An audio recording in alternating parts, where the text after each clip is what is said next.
Hello, everybody, and welcome to Sake Revolution. This is America's first sake podcast, and I'm your host, John Puma from the Sake Notes, also the administrator at the Internet Sake Discord and the lead mod in Reddit's r/sake community. And I'm your host, Timothy Sullivan. I'm a sake samurai. I'm a sake educator, as well as the founder of the Urban Sake website. And every week, John and I will be here tasting and chatting about all things sake and doing our best to make it fun and easy to understand. Tim, we're back again with another one of our episodes that were recorded live at our booth back at the American Craft Sake Festival over on the grounds in front of North American Sake Brewery just a few short weeks ago. Yes, and that event was sponsored by the Sake Brewers Association of North America. We had a great time, and we got several episodes recorded in that one day. Yes, we did. This is the third in our series, and this time, who's our guest, Tim?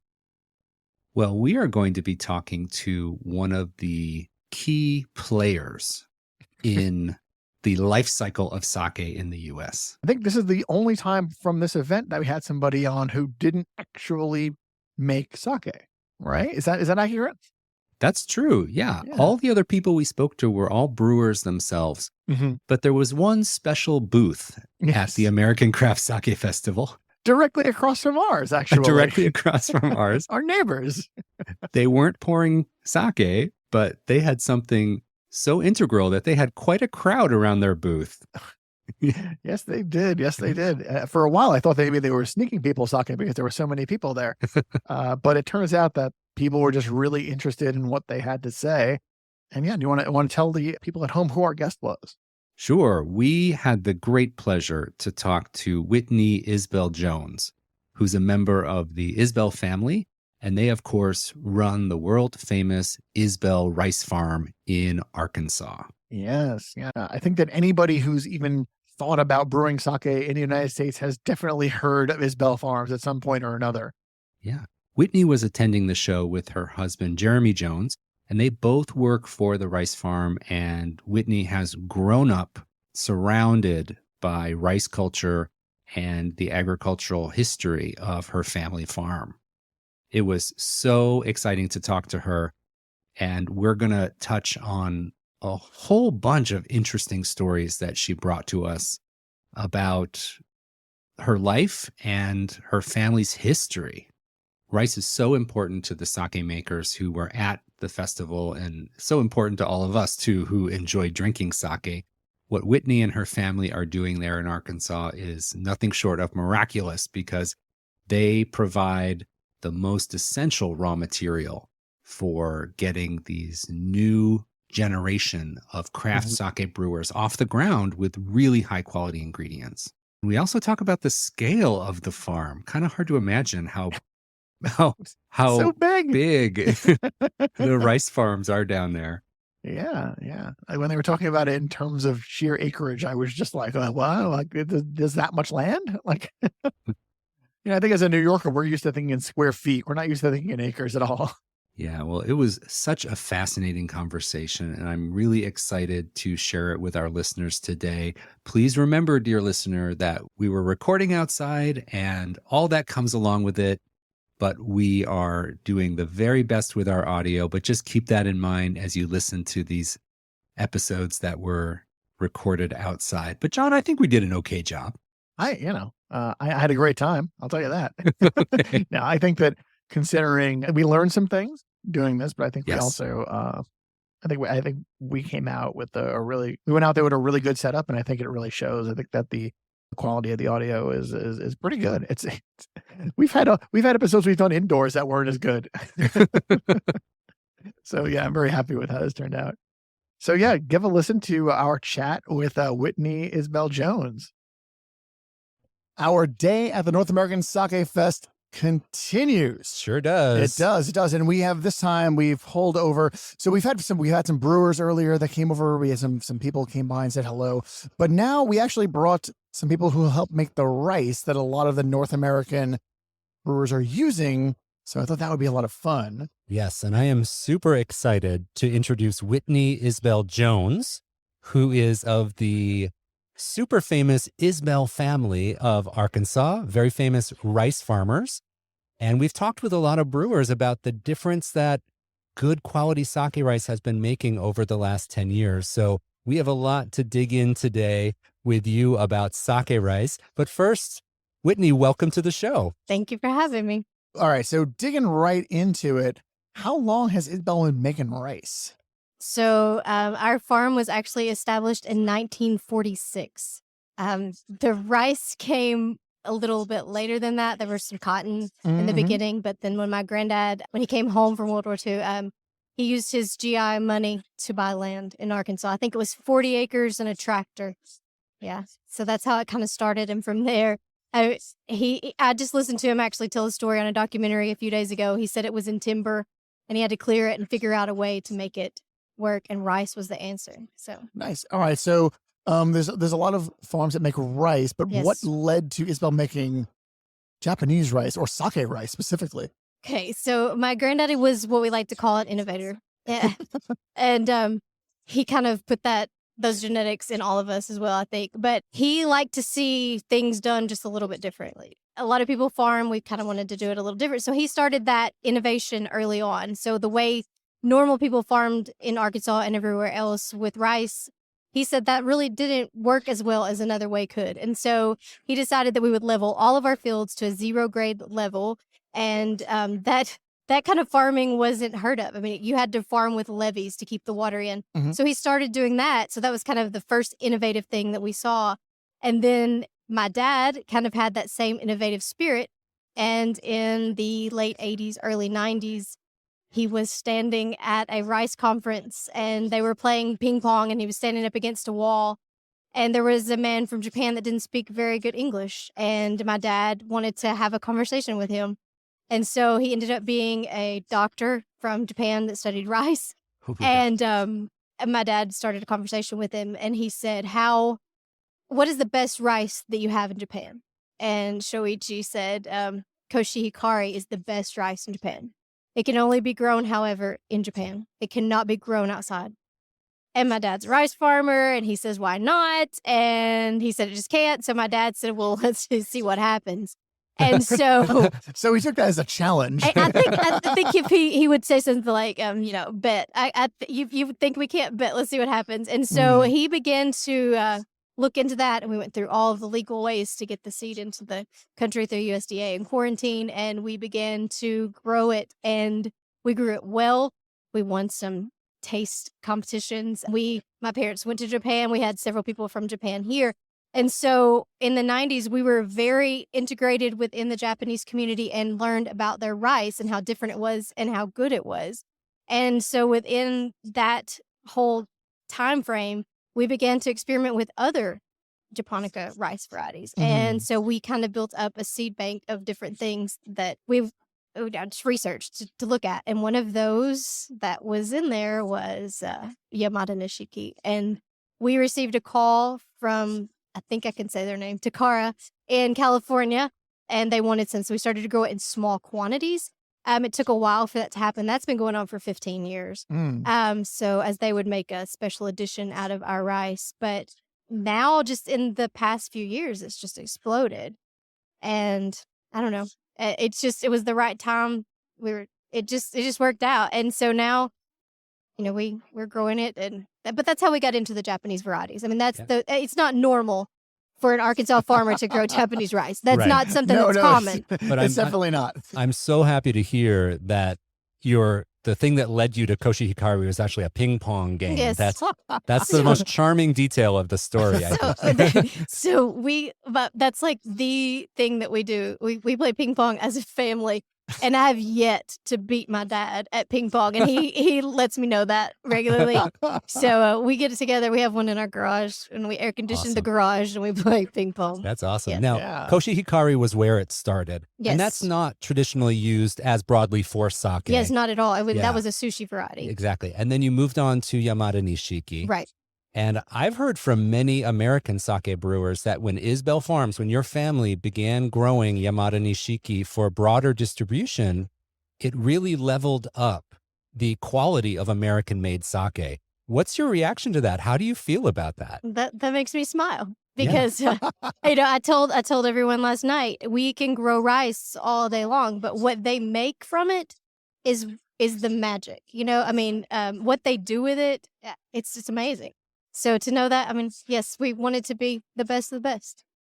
That's great. I remember several years ago, I was having some drinks with Ben Bell, who is now over at Origami, and he was telling me, we were talking a little bit about domestic sake and about rice varieties. He was telling me, like, there's a farm in Arkansas that's making Yamada Nishiki, and I was like, no, that can't possibly be the case. He's like, yeah, and they're going to keep doing it, and it's going to get bigger and bigger. And I was like, all right. And now, like, here we are sitting here, like, probably like 10 years later, and we're talking to you on a podcast about sake. So right, exactly. Obviously he was on this, or obviously he was aware that you guys were on to something. Yes, we've been friends with Ben Bell for a long time. He's a great guy. Yes. Yeah. And I think even from last year to this year, we attended the Craft Sake Fest in Asheville, North Carolina last year. And we got to know a lot of these people. And just coming back this year has been even better because I don't know, we know everybody and they're using our rice, and we can say, hey, look, this is the rice. Now go try the product. So it's been kind of awesome. So today, as you mentioned, we are at the American Craft Sake Festival, live recording on location in Charlottesville, Virginia. Yes, we are. Yeah. So what's your reaction to today, Ben? You've talked with some of the guests that have come today, maybe some home brewers. What interactions have you had with the locals here? So I'm amazed at how many people already know who we are. That's big, because last year it was like, well, why are you here? Because you just have rice, and what do you have to pour? And they were kind, and we educated several people on where we were and what we did. But this year, more people have walked up and said, hey, we follow you on social media. We know who you are. We like what you're doing. So it's been different. And then also, like I said, the brewers that are here are mostly all good friends of ours, and we know them personally. And so to be able to send them from our table to see the rice to their table to see the product, it's kind of awesome. That sounds great. So you've had the situation of, like, your family makes this rice, and now you've tasted a product that was made from the efforts of your family. Is that, like, how does it feel as like the farmer? It's amazing. I mean, because on the farm when we grow rice, and we do eat our own rice, but we eat it out of a rice cooker. It's just rice with salt and pepper. It's amazing, but it's not this. And so, I don't know.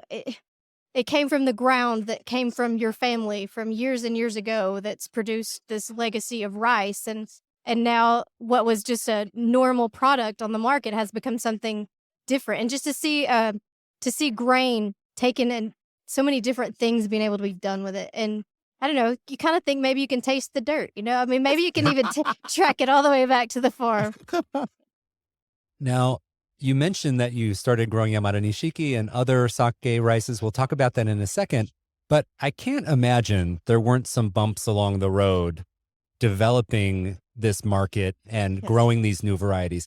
What have been the challenges in kind of pioneering this sector of rice growth? Like, what's been the challenges? So the rice that they used to make the sake from is only really good to make sake.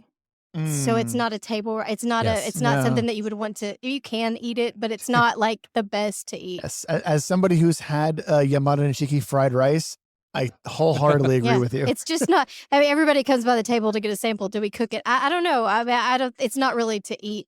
So when you're growing something like that with the specialty market, so what happens if you plant too much?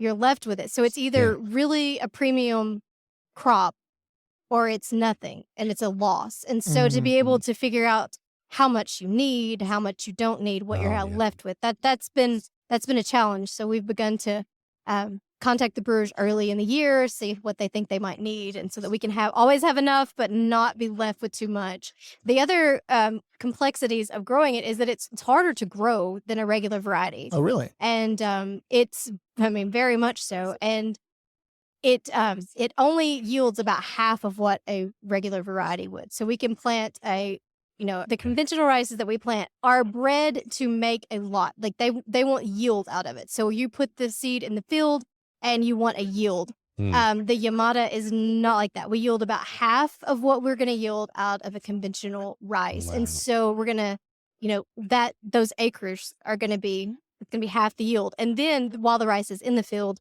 it also likes to fall down and lodge. And so it's where we can usually, we can harvest about 160 acres of conventional rice a day. Mhm. We can only do about 30 acres.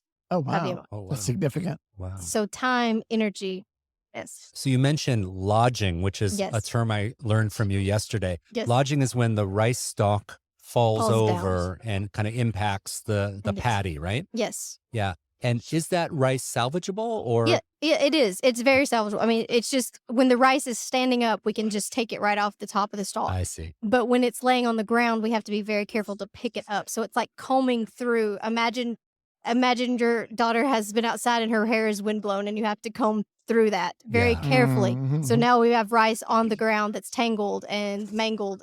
So we have to be very careful to pick it up. We lose a lot of the grain if we're not slow and very careful with that. Mm. Wow. So that's a big financial consideration Yes. for you as well. If you're getting such small yields with such a specialized product, Yes. you really have to be sure of the demand. And that probably means you need very special relationships with all these Yes. brewers. Is that right? Yes, and I think that's key. I think it's Yeah. key to know not only who your brewer is, but know their face and their voice and just to know them. That way, when we're able to go and talk to them about what they want for the next year, it's just a conversation with a friend. It's not a Oh, I like that. I like having conversations with friends, too. we do too. So, you mentioned you this whole thing got started with Koshikari. Now, Yamanashi, you guys are making a lot of that nowadays. We have heard from other brewers that they're very fond of working with your own machi. Yes. So, what other Japanese sake rice varietals have you guys been playing with? Or maybe not even Japanese, but sake rice varietals. So I'm gonna butcher this with my accent. I'm sorry. But, one of them is Watari Bune. Okay. We have that. We also have Gyoyakamangoku. You didn't butcher that at all. I did it? Yeah. So yes, we have those. And those are not as readily available as the Omachi and the Yamada. Mhm. The Yamada is more readily available even than the Omachi because that's what we've had the demand for. Right. And we can't just put 40 acres of a variety out if we don't know we can sell it. So, but those are available if people are interested in them. Nice.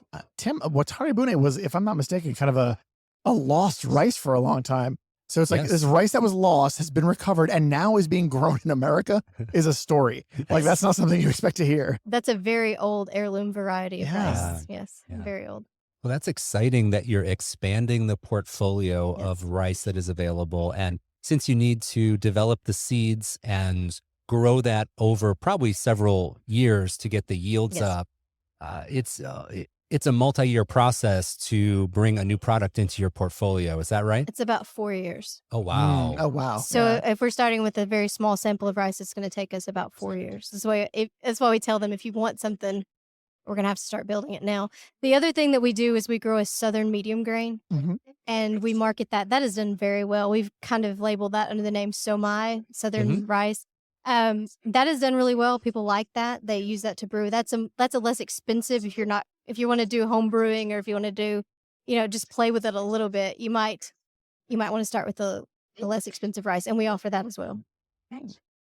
Now, you teach a lot about how rice is grown and how rice makes it to someone's kitchen table. Right. What would you say, based on your experience educating about rice, is the most surprising fact that people don't realize about growing or making rice available to the consumer? I think the most surprised I've ever been was when a lady asked me, did rice grow on a tree? And that really happened. And Mhm. that was a fun conversation. Does rice grow on blew- trees? I blew her mind. But most people don't even know that Arkansas has rice. That's a big one. I'm going back Yes. to something that was said earlier. I didn't know Arkansas was a big rice producing state until Ben told me, Yes. and I was like, Same. wait, really? So Arkansas is the largest rice producer in the United States. Mm. Wow. So I think I heard my husband say he knows more of those technical things, but I think like 1.7 million acres this year in Arkansas. Wow, Wow. that's a lot of rice. And I yeah. hope that's right. I have to say, for me as well, before I got into sake, I did not know Arkansas was the rice basket of the U.S., but it really is. Yes, it is. I mean, And when you're there this time of year, every field, and our farm is a little bit different than other farms because we are 100% rice 100% of the time. We don't rotate crops. Oh, wow. So we're always rice. So all of our acreage is always in rice. And many of the farmers will rotate beans and cotton and corn. My dad likes to say our ground wants to grow rice. And so that's what we give it. So, yeah, we have one field that'll be, I think, 64 or 65 years continually in rice. Wow. That's amazing. That's a lot. Yes. Now, when you think of rice growing in Japan, and I have a vision of photos from growing rice in Japan, it's these little square paddies that are flooded with, beautiful green stalks growing out of them. Right. Is that what you have in Arkansas? Describe the farm a little bit. Give us a sense of what it's like there. I think our smallest field is probably about 20 acres. For one field. Wow. Yes. So the majority of our fields are between 40, 50. We have one field that's 90 acres. We have, I think, 88 different fields right now. So there's a lot of rice to watch. But it's always funny when people come from Japan to see the farm because they ask how we hand plant things. We don't hand plant things. If we were to hand plant things, you would not see us here. We use large equipment. It's on a bigger scale, but that doesn't mean that we don't give it the attention. My husband Jeremy, he's in the field every day watching the water levels, and he knows. I think if you were to bring him over here, he could tell you what field was at what stage. I mean, they're his babies. So even though it's not, I tell everybody I only have a husband in the wintertime. So he's gone planting and harvest. But anyway, we pay close attention to it. So it's a bigger scale, but the love of the land hasn't changed. It's just a little bit bigger. I would love to visit Japan and see how they grow rice. My dad has done that several times, but it's a different, totally different very method. different scale. Totally different. Yes. Yeah. Yes. So how much of Isbell Farms is devoted to making sake rice these days? So we're at about 10% right now. Wow. So it's all that land and like the most sake rice probably being produced in America, and it's like 10% of what you guys have. That's amazing. Yes. So that has grown every year. But like I said, we have to have the market for it. I've had a lot of people ask me today, will you run out? We have so much room to expand. We have lots left to expand. So we're not going to run out anytime soon.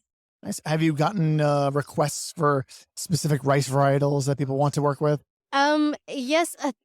Do you know of a variety called, is it Dewa? Dewa Sansan, probably. Dewa yes. Sansan. We did a whole episode on Dewa Sansan. Yes. And I don't know much about that variety, but I've had some requests for that. Not necessarily today, but that's one that we don't have that people have asked. I don't know that that's even possible, but I don't know if it's possible either. I will tell you, it makes very tasty sake, generally speaking. Yes. But yeah, I'm a fan of it. So if it can happen, please. I don't know if it can happen or not.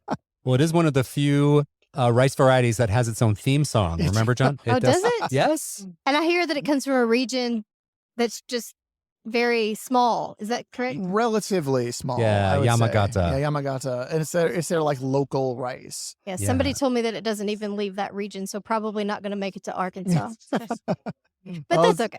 We gotta get some seeds. We can make this happen, Tim. But yeah, I think that the Yomachi has been a popular one. That has been something that we've seen grow over the last couple of years. I mean, I would like to see the other ones grow too. Yeah, for sure. Yeah. So you said about 10% is dedicated to sake specific rice, and the other 90%? It's just conventional rice. Actually, we grow a little bit of everything. When I say that we are innovative farmers, I mean that. Like right now we have long grain, medium grain, and short grain. We're actually growing a short grain this year that we hope to market as a sushi rice. We have a medium grain that we're marketing as kind of a middle road for Calrose being in California. If we are able to grow something similar in Arkansas, it feeds that market on this side of the world. So we have a little bit of everything. The majority of it's going to be just a regular conventional long grain. Yeah. That's the easiest to grow. It's the easiest to harvest. And until we have the demand for anything else, there's no need to put anything else there. That makes sense. Are you guys still making koshikare? I wish. Gosh, I wish. You're not. You're not. No, we're not. I mean, we have the capability of it. Right. Talk about hard rice to grow. Oh, really? Oh my gosh. Yes, that was seriously hard to grow. We planted the whole farm in that one year. That was a long year. The whole farm? Yes. Wow. That was a long year. But it was a very long That year. sounds like a lot of like past stress coming in. Yes, we don't want to do that again. But that rice, the koshi, it was like my all-time favorite rice to eat. Oh, wow. I mean, it's amazing. Yes. Yeah. I wish we could just grow a field and mill it out and eat it for us. So, yeah. Now, Whitney, I've got a little bit of a personal question for you. Okay. When you are enjoying sake Mm-hmm.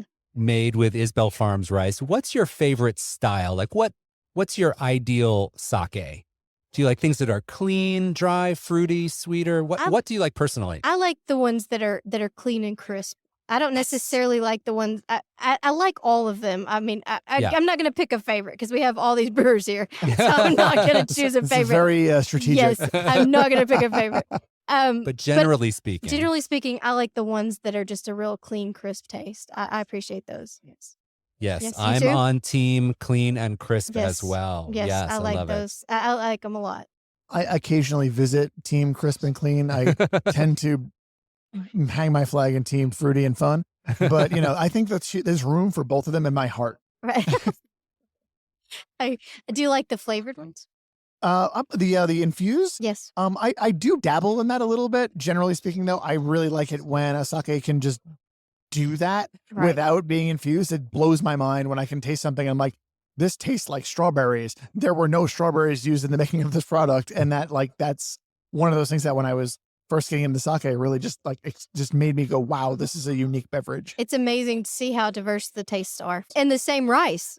Yeah. And brewer to brewer, the flavor profile is different. It's amazing. It's magical sometimes. And before we started this, I You had never had sake before? well, I'd had the hot stuff at Okay. the hibachi grill that was like kerosene, and nobody. I was like, I don't like this. I don't know why we're growing rice for this. And then I'm introduced to this new world of sake, and this stuff is really good. It gets really, really good. Yeah, I think a lot of people, their first introduction is similar in Yes. that warm stuff that That the might have been hibachi offensive place. to say. I don't know. No, it's a very common thing. We hear that from people all the time. Like, oh, I had sake at a hibachi place, like a squirted at me or whatever, or had really Right. hot sake, and they're like, I don't understand what the big, why people are excited about this. Right. And then you give them something that's a little bit more craft, a little bit more interesting, and then they're like, oh, and that's like what we always say. Oh, I didn't know sake could do this. Right. It's like often what we get to hear Very, people very say. different from bottle to bottle, brewer to brewer. And I think Yeah. that's the adventure of it. That's why things like today are so much fun. Yeah. Yes. Because you might not be able to get a bottle of all of this, but if you can walk around and try all of it, it's kind of awesome. Yeah. Now, if our listeners, anyone's interested in your rice or learning more about Isbell Farms or wants to see your social media, can you let us know all the ways to contact you? Yes, we really like our social media. My son is a marketing major. And he decided we needed social media accounts on everything. So we have a YouTube channel. You can find us there. It's Isbell Farms. We're on Facebook, Instagram, TikTok. I'm not really found my groove on TikTok yet. I don't think any of us at this table have. Facebook, Instagram, TikTok, Twitter, YouTube. And I just downloaded Threads, but I'm not there yet. Okay. But we have a website, www.isbellfarms.com. And as we progress into the milling business with Cypress Creek Milling, follow along there and we'll give you connections for like the people that want to purchase rice. We'll be able to help you there. Tell us briefly about the Cypress Creek Milling Okay. project that you just mentioned, because it's something exciting that's happening. It's very exciting. So we have Blake Richardson in Minnesota, Moto MN Rice. For 11 years has been milling our rice. Great friends, good relationship with him. Just recently, we've decided to move that milling equipment to Arkansas. Oh, wow. So we are very much about sustainability, and the idea of having rice in Arkansas that we moved to Minnesota to then move somewhere else was a lot. And when this opportunity became available and Blake wanted to sell his equipment, we decided that we would move it to Arkansas to just minimize the footprint just a little bit. Yeah. And also to be able to have some control of the product from beginning until end. It opens up a lot of different things. So anyway, the mill is about 15 minutes from our house, 15 minutes from the farm. That's And convenient. It's very convenient. And we hope to have it up and running in the next few weeks. But yeah, that's where we are with that. It's going to be a new adventure, but we're very excited about it. Yeah. And just so Right. our listeners know that rice mills are not the thing you would use for eating rice. These rice mills are specific for sake rice. Exactly. Yeah. So the rice, when it comes out of the field, can't even go into a sake mill until it's 90% milled. So we can't even send it in rough or brown. Yeah. It has to be milled to 90% before it can begin. But yes, we're going to have Shinakano and Satake mills in That's our mills. wonderful. So yes. And remember, everybody at home, when we talk about sake milling percentage and say my way, that's the mill. This is where that happens. It's very important to the process. Yes, and we'll be able to do whatever the brewer wants. I've had a lot of questions today from people coming around. What about the home brewer? Like, what can we do? Because nobody wants 50 pounds of rice to brew at home, and that is something that we really want to focus on to make that easy. So as our website comes about, and we'll just advertise our Cypress Creek Milling website on our Isbell Farms website and our social medias. And we also have social media for Cypress Creek Milling. Okay. So you can find Cypress Creek Milling on Facebook, Instagram, Twitter. I don't think I have, maybe on TikTok. I think I have that on TikTok as well. It does not, however, have a YouTube channel just yet. Okay. But yes, we'll follow along on there, and we're going to try to make the pricing and the ordering very simple for the home brewer. That's a goal. I think there's a lot of home brewers are really going to appreciate that. Yeah. And we will put all of the contact information for the milling and the rice business on our show notes for our podcast as well. So people can check that out all in one place. Whitney, it was a pleasure to talk with you today. Thanks for having me. I appreciate it. Thank you so much for fun taking to the sit down time. and talk. Yes, I like it. Thank you for coming across the aisle. Yeah, we've been waving at you all day across there. Again, thank you so much for coming, and on with the show. Yeah. Thank you for having me. And here we are. We're back in the air-conditioned confines of our homes, Tim. Yes, that was such a great discussion. And I'll say it again, who knew that a game of ping pong could change the world of sake? It also kind of changed my perspective on Koshi Hikari a bit. Well, that was a fantastic conversation. We have a couple more in pocket, do we? Yes, we have two more. I'm not going to disclose who will be featured on them yet, but I assure you they're definitely some fun shows. I will say, though, that both of them are repeat offenders at this point. That's right. Yes, they are. Well, a special thank you to Whitney Isbell Jones for joining us on this episode. We also want to say thank you to the Sake Brewers Association of North America, who are the organizers of the American Craft Sake Festival. And also a special hello to North American Sake Brewery, who hosted this year's festival. We want to thank our listeners as well. Thank you so much for tuning in today. And if you would like to support Sake Revolution and you're enjoying these podcasts, really the best way to support us is to join us on Patreon. To sign up, please visit patreon.com/sakerevolution. And another way you can support us is while you're at sakerevolution.com, click on the shop link. And there you can get items like t-shirts and stickers to show your support for Sake Revolution everywhere you go. Plus, they're kind of cool looking shirts, I think, personally. So on that note, Tim, grab a glass, raise it. Remember to keep drinking sake and Kampai.